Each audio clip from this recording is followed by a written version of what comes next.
Hello, and out there in podcast world. I hope you're having a wonderful day. You're listening to or watching the Service Business Mastery podcast.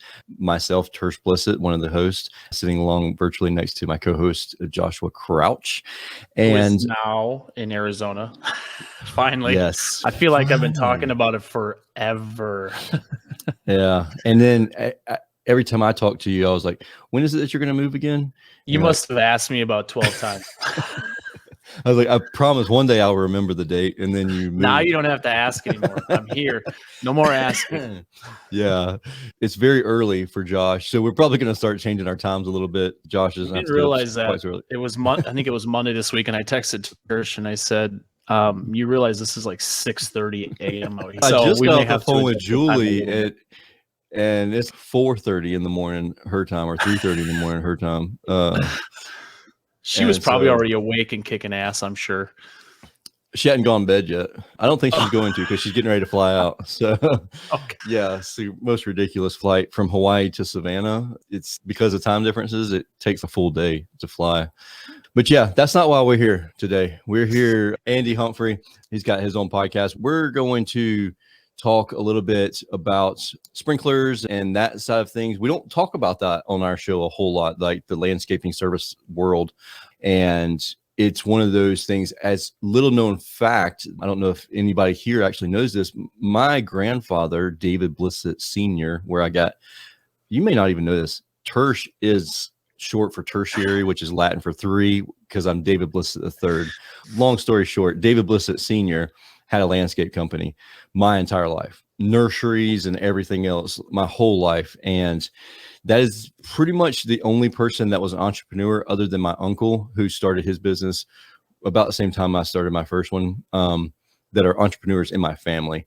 And so I relied on my grandpa a lot about learning what to do and what not to do in business. And every single summer, as long as I can remember, I was out on a golf course laying sod and digging trenches for our sprinkler system. And I hated it, but I loved the money. And honestly, I loved spending time with my grandpa. And so it was really cool. I was able to operate heavy machinery as a 12-year-old. And I just really had a blast doing that. And it's such an under glamorized career, industry, and business.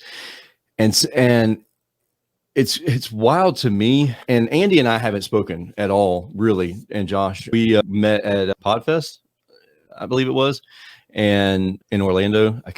I'm trying to rack my brain, but it's one of those things, like just making sprinklers, making all that not so icky, like the trades, like just in general. Does that make sense, Josh?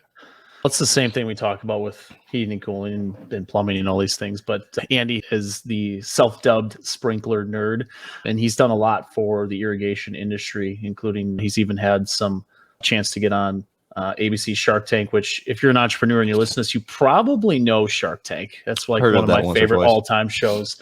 But so we're going to have a fun conversation talking about a little bit about e-commerce and the way things are going with that world, because I'm sure 10 years ago, even irrigation companies are like, oh, this stuff's never going to go online. It's never going to happen to me. Same thing we're dealing with HVAC and some of the other industries. So we'll have a really good conversation and have a little different twist on it today, coming from outside of our normal industries that we talk to. Yeah.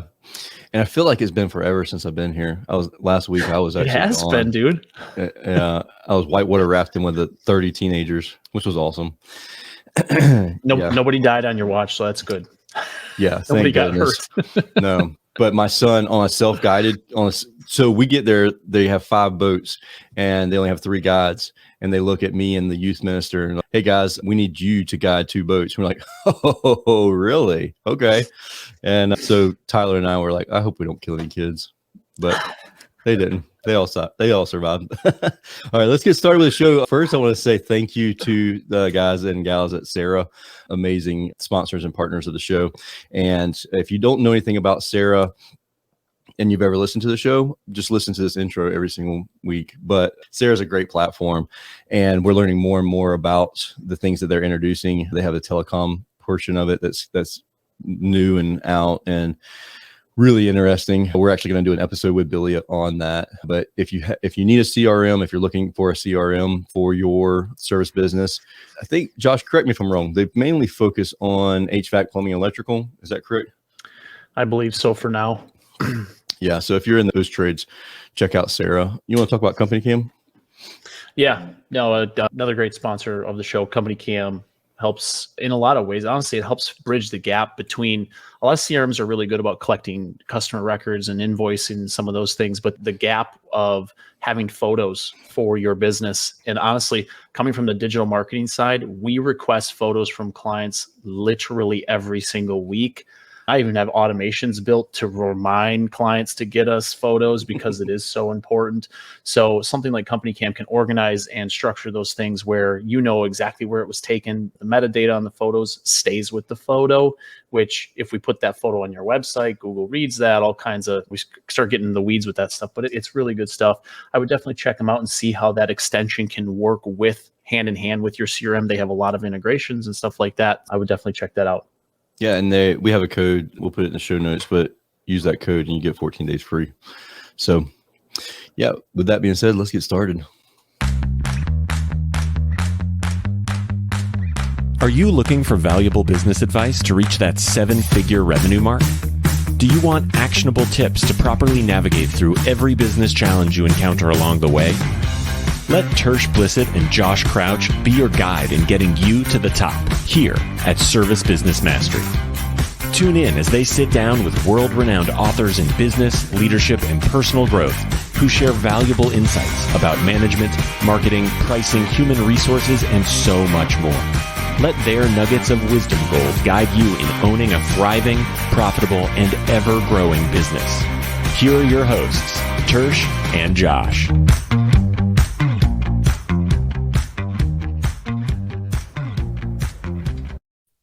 Hey, Andy, welcome to the show. What is up, guys, and the world? All right, Andy, you got 2 minutes and then the show is over because we talked so long. So go. Okay. Ask me a question. Obviously, I love your get up. If you're listening to the show, Andy is just like myself. And is that normal? Let's don't do that one. I'm assuming that's you on the t-shirt there, Andy. Maybe. You got it might have a familiar. It just looks like you. That's awesome. So tell us your background, your history, and a little bit about what you got going on and everything. Sometimes, honestly, I feel like I'm cursed because I'm way too curious. I ask way too many questions. It's not that I can't sit still. I can sit still. My brain can't sit still. And so ever since I was a kid, I was that kid. Why, Mom? Why do I have to do that? What happens if I push this? What happens if I do that? And more recently, I've started to harness that curse and try to turn it into something. But when you are curious, creative, and you take some action, it's pretty amazing what can happen. So that's my story. So right when I got my first job out of college, I was a landscape architect. I quickly realized that like sitting behind a desk wasn't for me. Yeah, it gets old. You get fidgety, and I'll tell you, my 8-year-old, 8-year-old, 8 or 9.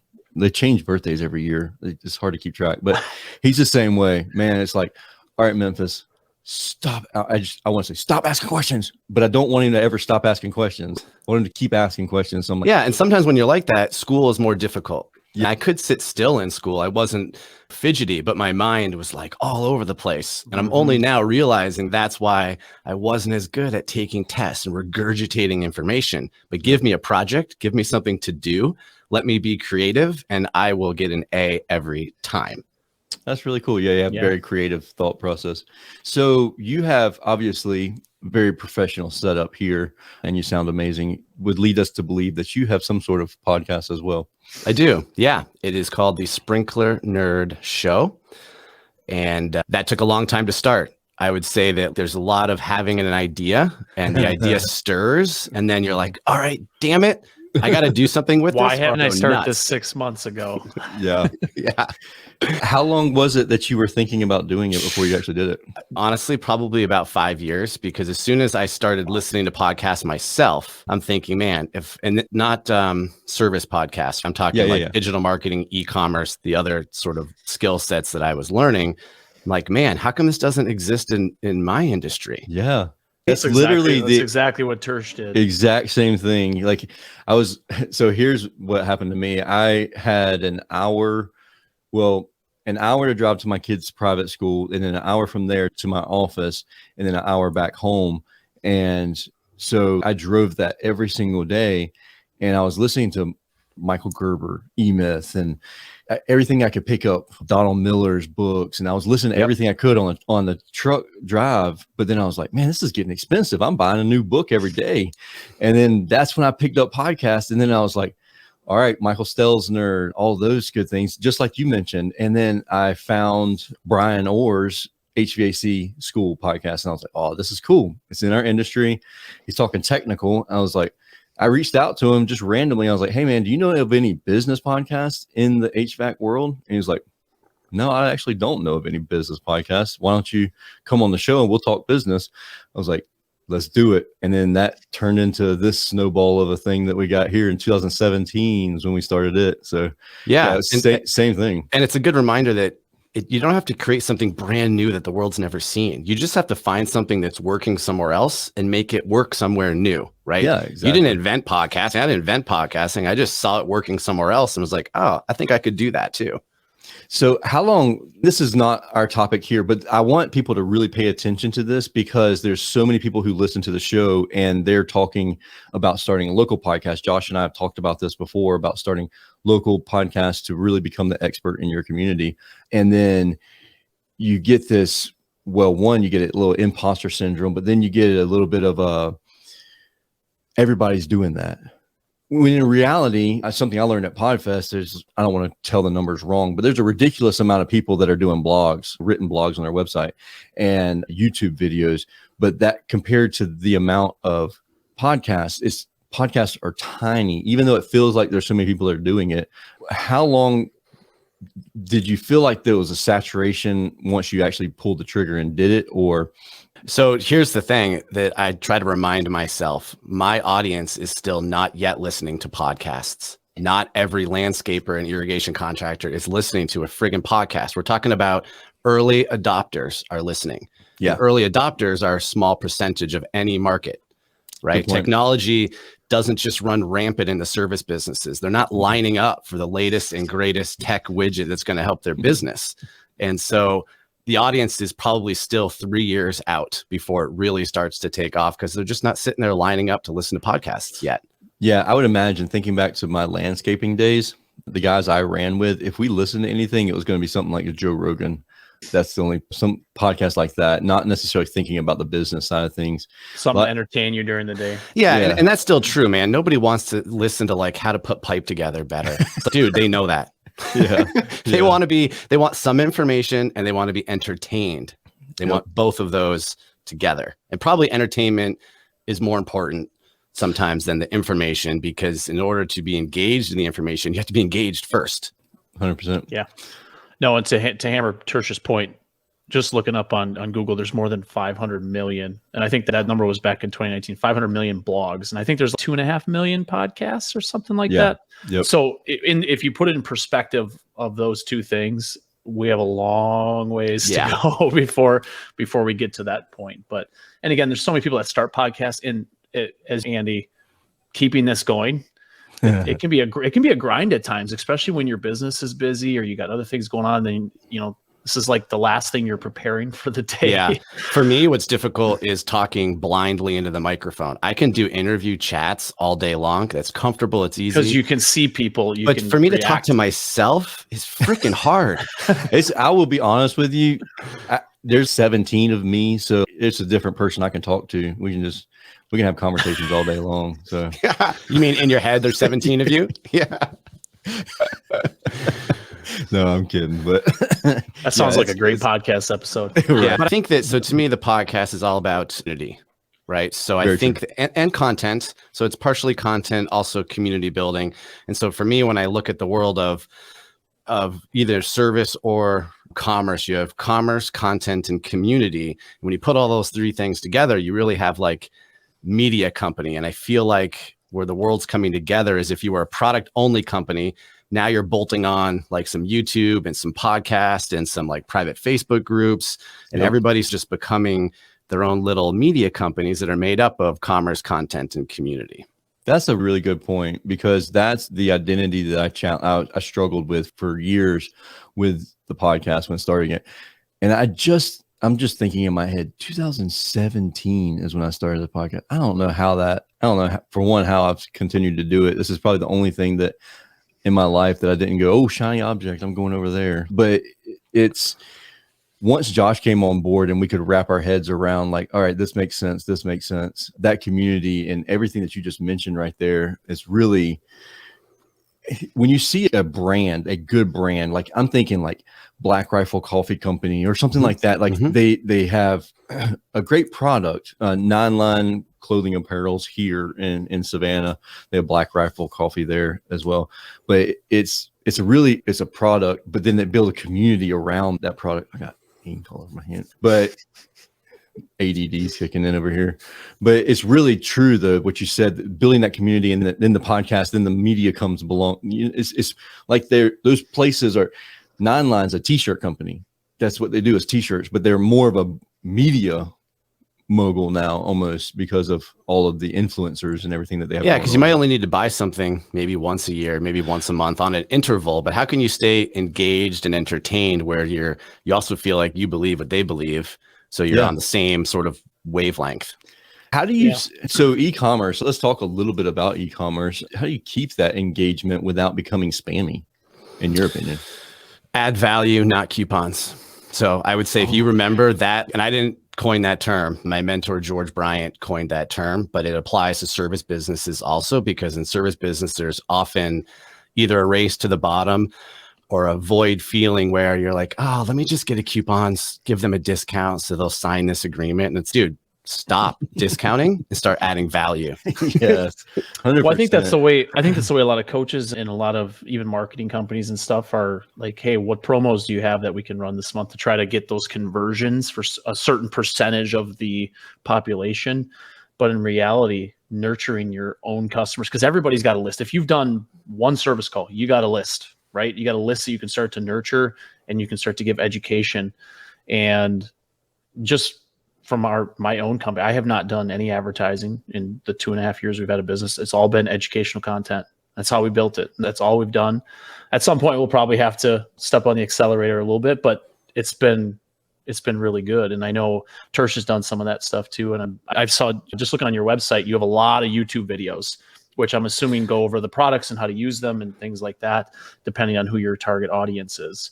Yeah, and that YouTube is new. And I just want to step back for a moment, because in a service business, you don't need to send all these discounts and coupons and all that, but you can communicate with your customers. And the idea is really how can you build the best relationships with your customers? How can you outcare your competition? And I believe by being more vulnerable and letting them in, letting them know who you are, because people don't buy companies. They buy the people in the company. And sometimes we all hide behind this veil of, man, I've been in business 25 years, blah, blah, blah, blah. And they're like, who fucking cares? Who are you? Exactly. I trust you. Tell me why I should trust you. Yeah, that's it. Whenever I was looking at KPIs a couple of weeks ago, and when we had dips in our average, it was definitely when we were less engaged with our audience.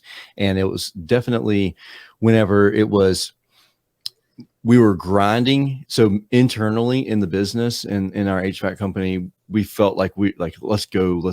We're really hustling and we're grinding internally, but we weren't sharing with our clients like how much we cared. Like one dropped down, and because we thought we're going to put more emphasis in the grind and make sure, like, double checking all the guys' numbers, their KPIs, like what are you offering and all this other stuff. And then we really lost focus on making sure we were clearly communicating with the client and having that relationship, building more and more relationships with the clients. And our revenue numbers were tanking, and then make the switch, and then the numbers go right back up. And it's crazy how that works in my business. And I know that I'm the only one. This never happens to anybody else. But since it's working, we're probably going to stop doing it. So that's just how I do things, which makes 100% sense. But just showing that you care to the clients and communicate with the clients, what you said is spot on. Yeah. So caring, and in a digital world, we're losing the human side of things. And so whatever you can do to be more human matters more than ever. So there's like this dehumanization of the world right now. Anything you can do to show that, you know what, sometimes you make mistakes and sometimes you're afraid, and sometimes like those sorts of things matter more than ever, because that's really believable. So like when I'm making a YouTube video, I don't edit anything other than adding like some B-roll and overlay. Yeah. But like, I don't, if I say something wrong, it's just, oops. You're not scripting it out. No, there's no script ahead of time. Every one of them is a total, just me speaking, a riff. Yeah. And it's not overproduced. That's the thing. Right. Yeah. Because like when you see, I've even seen some people who have a production company, but they're still like the camera's moving like it's somebody's holding a cell phone. Like they do that on purpose to make it look less overproduced and more authentic. Not saying do that, but no, but that keyword authenticity is what matters right now. Exactly. How can you be authentic? Yeah, I can tell you from experience, the couple contractors that I work with that have allowed us to give them ideas for videos and have actually taken action on this. Because I tell a lot of people that they should be shooting videos, and this is how you can look for certain topics that people are searching for. They get really good feedback through social media and stuff like that when they actually post those videos and make themselves vulnerable or teach their local community why it's so important that this needs to get done in a certain interval of time. Landscaping is a great example. Why should you have a pro do these things? What kind of problems happen if you do not? What kind of common issues arise? I know for one, like my last house, I cut the grass myself. And I didn't do anything else to the lawn. We had dead spots. We had dandelions all over the place, like all kinds of issues. And I wish I would have hired a pro because it looked like ass. But I don't have to worry about that anymore. In Arizona, everything's and the grass is dead anyways, so it doesn't matter. Yeah. Plus, they're pretty good with the green spray paint down there. So, Andy, you mentioned like the irrigation industry. You feel like from really getting into like the podcast and stuff might be a few years away, but you are in the e-commerce side of things now. Oh, my furry friends are coming to say hi to us this morning. Hey. But what do you feel? Because e-commerce in heating and air conditioning, which is the industry Tersh and I are both originally from, it is a big topic right now, and it's like a Republican Democrat split. It's like it's very polarized. You're one or the other. You mean like you support it or you don't, or you believe in it or you don't? Yeah, it's any conversations we've had through social media get a ton of engagement, and it's either I'm for or against. So everybody's right, because everybody has a lens. So well, and I guess right. my question to you is, what are you seeing in the irrigation industry, both from the contractor and maybe the homeowner side, with the adoption of e-commerce? It's so people adopt it from where they sit, right? From their lens and their shoes and their business. And so early adopters, all in. Laggards are more, I don't know, I just like to go to the supply house on my way to the job. But at the same moment, they complain that they have to wait for an hour when they're there. So it's okay. You have a choice. You can continue to wait, or you could buy online, pick up in the store, which is referred to as BOPUS. And if you're doing that, the website doesn't have to be super great, as long as you can find the parts that you need. And if you're a pro, typically the part numbers, you use them every day or a lot of them. And that would be my recommendation for a supplier, is just nail buy online, pick up in the store, because it's a convenience. It saves time. Mm-hmm. And from there, you can go scale all the way up to DIY, which we have a lot of DIY, and they really want their item within 2 days, right? Shipped and delivered within 2 days. How do you combat your Amazons and stuff like that? So you can't combat Amazon. You have to shift the way. I figured you had the golden ticket like, there. You can either choose to do business with Amazon and figure out where it fits or how it fits, or say, you know what, it doesn't really fit, so I'm not going to let it occupy space in my mind. Because if you're not careful, you could see it like an enemy instead of just choosing, I'm not even going to look anymore because I'm done looking in the rearview mirror. I'm only going to look ahead, and Amazon's not in my future past, so I'm putting it aside.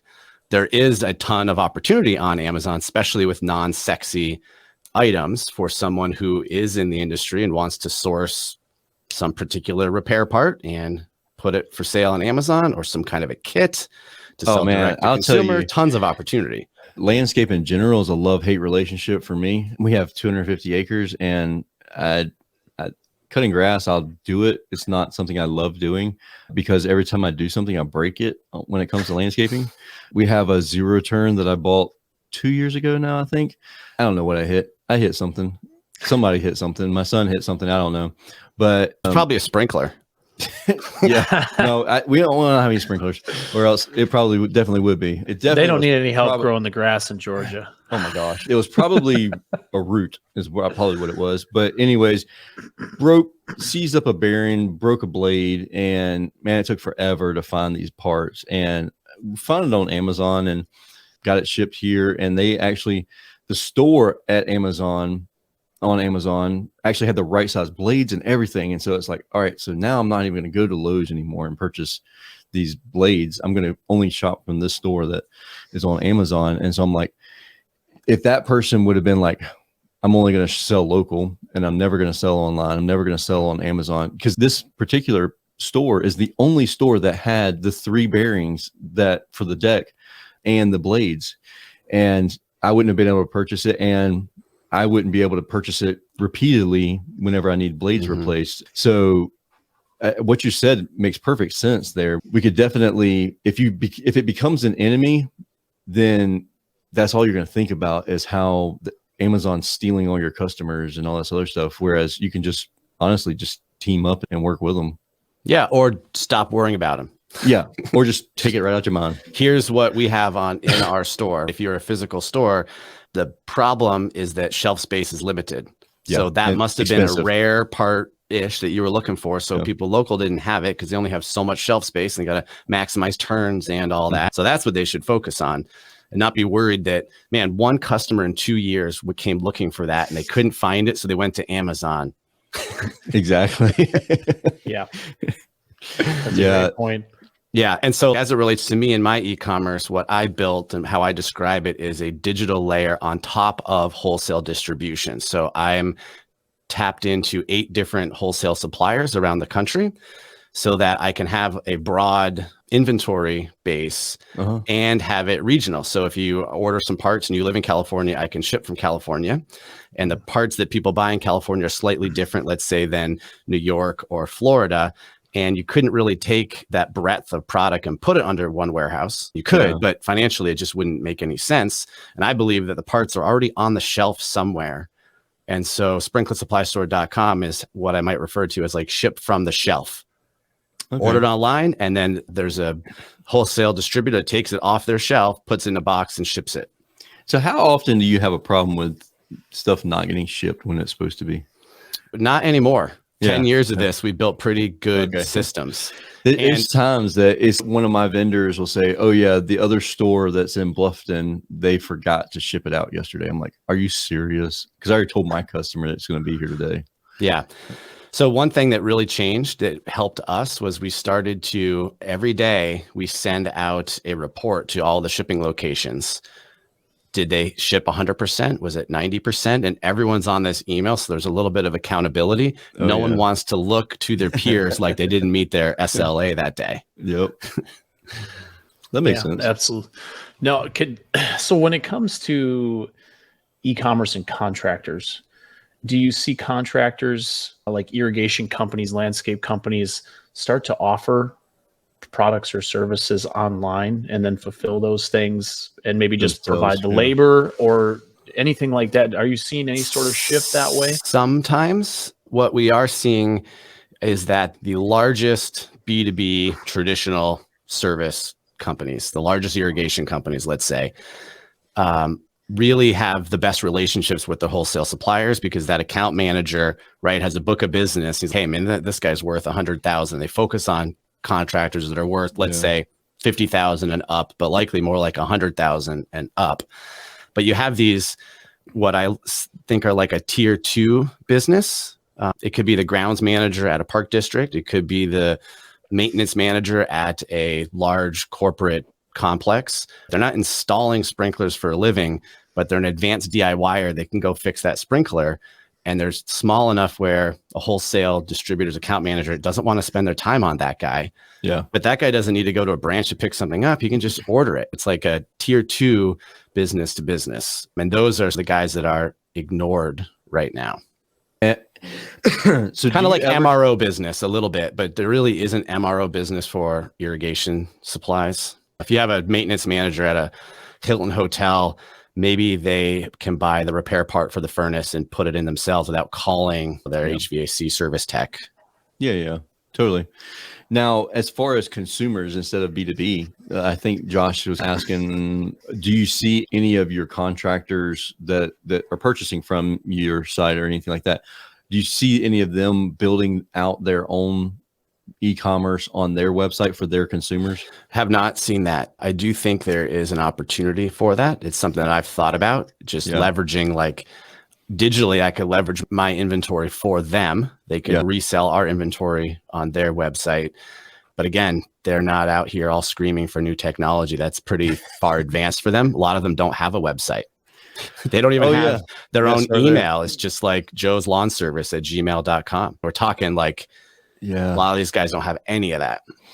Sure. How long do you think before, or I don't know, just your projection, because you're in this industry and Josh and I aren't necessarily. Do you think it will ever come to the point to where that's going to really, you're going to have to be online, you're going to have a website, you're going to have an email, or is it going to stay forever? Look up on Craigslist and get the guy that's down the street to come cut the grass? No, I think you're right. It's saying, do you think credit cards will ever be everywhere? Like seriously, 20 years ago, it's probably people were thinking, man, do you think we'll be able to buy everything with a credit card? And now it's, do you think we'll be able to buy everything with our phone or with Venmo or whatever? Yeah, you can still use cash, but how often do you really see a cash only place? Maybe ice cream or something like that.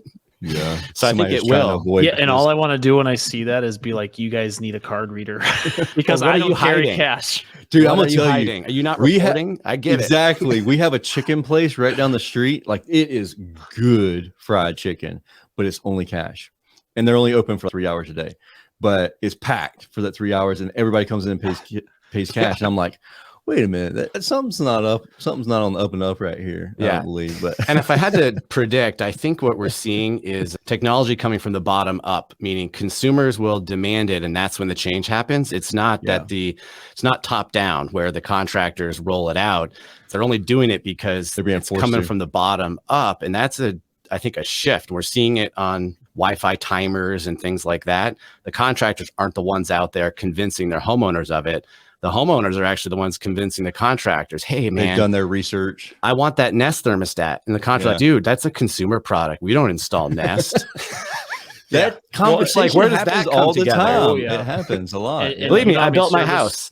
And the guys, we don't do that stuff. You know how many service calls? Contractors love Nest because they get service calls and new customers very easily because a lot of people install those wrong. If you know what you're doing, which Josh is making an amazing point there. And I feel like, Andy, you're touching on this. If you are connected with the Nest world, so like we're a Nest Pro partner. Service Emperor, my business, is a Nest Pro partner. If you look on any of our vehicles, you can pull all 12 of them to the side and you will not find one Nest product on any of those vehicles because we don't sell Nest products because they are consumer, like they purchase it from wherever they want to purchase it from. We can't get it any cheaper than they can. So we get the phone calls, hey, I put my thermostat on wrong and now my whole thing's not working, or I've fried something. And it's cool. Instead of being mad at Google and Nest, we've taken that and said, all right, so let's make lemon out of lemon, or lemonades out of lemon. And when this faulty thing happens, now we can go and we can inspect their entire air conditioning unit and make sure that the system is working properly. Maybe make them a maintenance customer so you can come back again. Something like that. Yeah. And I feel like that's where, I don't know, that's the consumer. What you're saying is exactly right. Because whenever I go to purchase something, if I can't purchase it online, I'm lazy. If I have to do too much, then it's like, all right, there's another person selling the same exact product that's going to do this for me. And I wonder I wonder how many landscapers realize the loss of revenue because they're not doing whatever card services, or they're not online and because for me, I don't really trust Craigslist a whole lot. So when I'm looking up something, it's not typically Facebook Marketplace. I know some people like that's where they live and die, is that world. But for me, I'm a Google person. I'm just going to Google it, look at your reviews, read most of them, read how you responded to the bad reviews, and then pick from there. And if you're not on Google, you're probably not going to get my business. Yeah, or from a friend. I think a lot of it's referral. Yeah, that too. That as well. Who do you use? I do think contractors, especially in the landscaping, because we just moved, so we didn't have a landscaper, and we do have some grass. So I shouldn't say we don't have any grass. We do, but we went with the local recommendation. We have a little subdivision type community here, and we went on that page and asked, and everybody recommended this guy named Diego. So Diego got our business because they're like, this guy's amazing. He does a great job. He's on time. All this stuff. I do think there's a lot of that community stuff. And that's where you were talking about, like, building that community and building that educational content, especially through Facebook. I think Facebook's a big one for like landscaping, because people they're like, because they realize they go to Google and everybody's got 3 reviews. They're like, okay, they're not really taking their time here, but they're on Facebook. They got hundreds of recommendations, because that industry, that's where people find landscapers. They don't necessarily go to Google for that.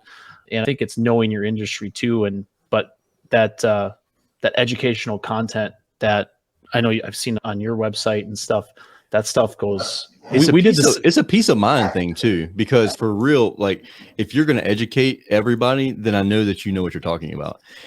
And so you're the teacher in front of the classroom. And like I said, that's the value, right? The more you can talk with your customer, not over them. Don't talk about stuff that is just making you try to sound smart. Make the complicated easy. With them, that's building trust. And then they may not go with the lowest person anymore because they trust you, and that's worth something. That's value. So let me ask you this, Andy, really fast. That for those who are listening that are contractors, and it's one of those things where you're like, I've been in the industry for 17 years.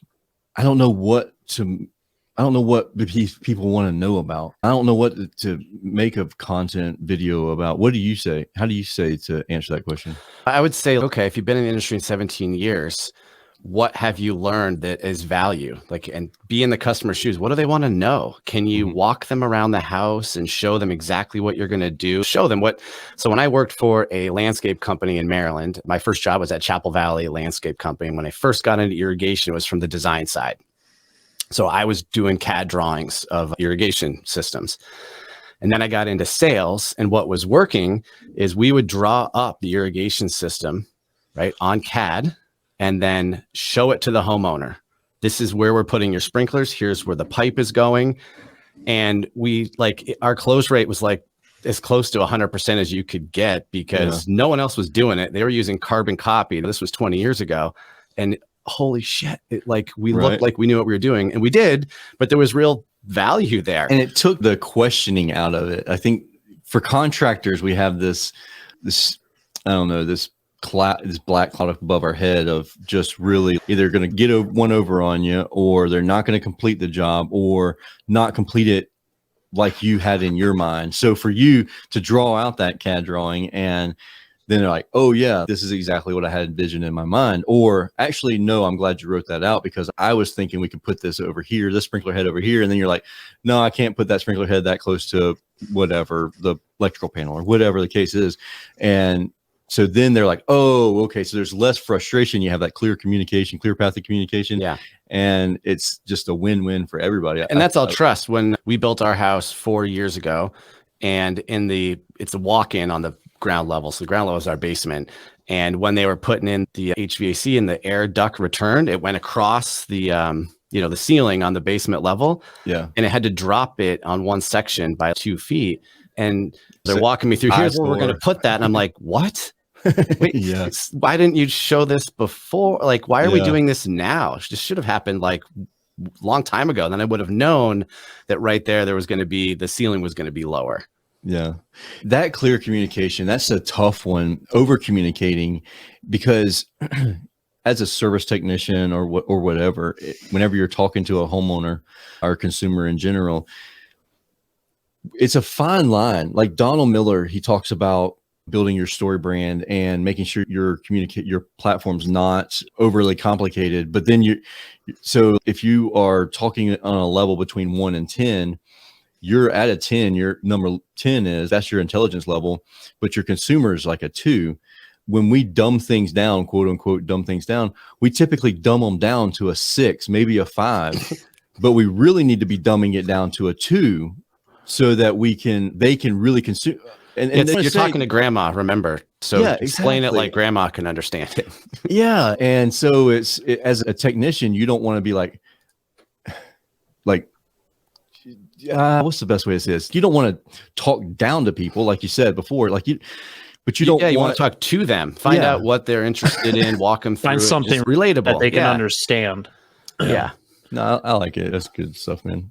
Yeah. So Andy, where's the best place people, if they have questions or anything, because like you said, even creating YouTube videos for you is new. If they want to just check out what that looks like. Yeah, the YouTube channel should they go? is Sprinkler Supply Store. So I'm trying to bolt on everything I do. My character persona is Sprinkler Nerd Andy, and the show is the Sprinkler Nerd Show. The website is Sprinkler Supply Store. YouTube channel is Sprinkler Supply Store. They can reach out to me, andyhumphrey.com. or andy@sprinklersupply.store.com. Happy to connect, share stories, share ideas, really connecting with folks in the service business. Absolutely, because I can learn a ton too. Yeah, I think we all can. It's great that we had someone from a different industry on, because sometimes we get so, like, even ourselves, we get blinders on. Oh, we got to have this person in the HVAC world or this person in the plumbing world, and sorry about that, but we put blinders on and we forget. Oh, there's so many different homes. Even I love the fact that you mentioned Company Cam, because I shouldn't say no one. Someone is likely using it in my industry, but I've never come across. I'm usually the one recommending people use Company Cam. And some of this sophisticated web-based controller platform software, they say, oh man, could you add this feature where we could take a picture? And I'm like, dude, it already exists. Just go use Company Cam. You don't need to reinvent Company Cam in someone else's software. Exactly. Yeah. And one more point about that. So our landscaper, his name is Diego. Every single time he comes out, he takes pictures of what was done, and also pictures of like the windows, because we have a lot of windows in the backyard just to make sure, and we have a lot of rocks. So it's proof, but it's smart, because if we're not home and he comes out and does his thing and we come back, something's broken, he can take pictures and he has proof for his own business. He's CYAing himself.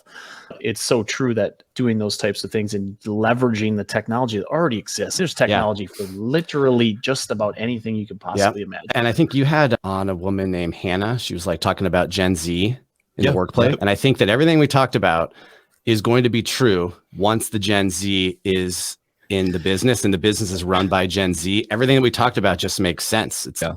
Yep. 100%. Yeah. We got to make it. And that's coming fast. Yeah. It's coming real fast. And Gen Zers should look into non-sexy service businesses, because there's nothing wrong. This is where the world, I think, gets it wrong. And you should not feel shame if you are a plumber. Yes. Plumbers make a lot of fucking money. Exactly. Dude, stop. We got to stop talking down to service businesses. I'm looking at my payroll every week and I'm like, these jokers are making double what I made when I was in that. Yeah. I was doing that. Or you could sit at a desk somewhere and hate your job and hate life and want to get out, and you're stuck. And they get like, and there's also a lot of these guys and the technicians that I've managed previously, that feeling of helping someone one-on-one, really making someone's day and a personal touch to that, because they were in the home, they had to fix a problem that was really causing a lot of stress for a homeowner. That stuff is, you can't replace that with anything. Yeah, you can't replace that feeling. It's almost like you feel like you're wearing a superhero cape. Like you saved the day for one person today, or 4 people, or how many jobs you do, but you're really helping someone out and making their life better. Yep. And if someone has a college fund and it's enough to pay for college in 2022, it's enough to buy a service business also. Absolutely.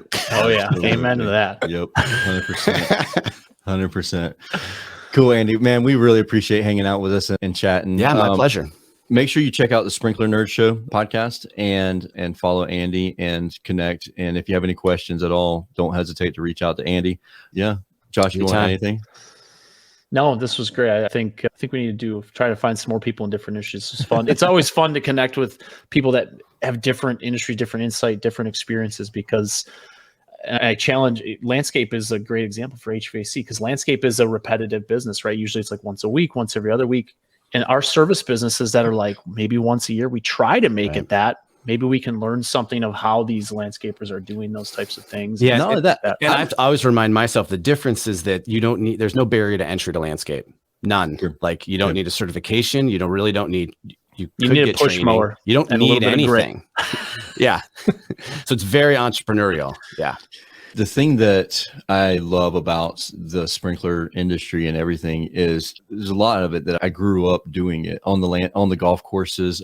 We were half a golf course. I remember just being there for years, replacing greens and everything else and landscape and sprinkler systems and everything like that. Man, I remember we had pipe trailers and oh my gosh, I had nightmares about those PVC pipes and slamming lids down with all these fittings and stuff. Man, I still have some of those fittings from my grandpa back like in my shop, but just everything that I learned as a kid. And like you said, there's no barrier to entry. So you don't have to be in the industry for 15 years and to prove that in order to get a license to be able to do that kind of thing, which is probably good and bad because you could have bad installs of sprinkler systems. And it's another reason people in the landscape industry don't value themselves oftentimes because they're like, how can I charge $150 an hour? I didn't go to college. They devalue themselves.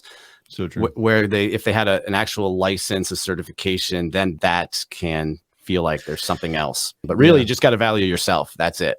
Honestly, yeah. Provide the value because it's so true. I could hire the teenager down the street for $20 to come cut my grass, or I could pay $150 for this other company. Why would I pay $150 versus $20? There's value in the $150. There's consistency. I know that they're going to come back. And if there isn't, you won't hire them. Time. So it just, always have to remind yourself, am I adding more value than this $150? If you are adding more value than you're proposing, they'll go with your proposal. Absolutely. Or do a case study, hire the $20 an hour kid first, then hire the $150 and see the difference. Yeah. It's wild. Most likely there is a difference. Hopefully, yeah. Or that kid that's doing $20 an hour is undervaluing himself. Keep the kid and then find a place for him in your business. Cool, Andy. Again, we really appreciate hanging out with us. Appreciate you guys as well. Keep up the good work. Absolutely. We'll see you guys later. We'll see you. Bye.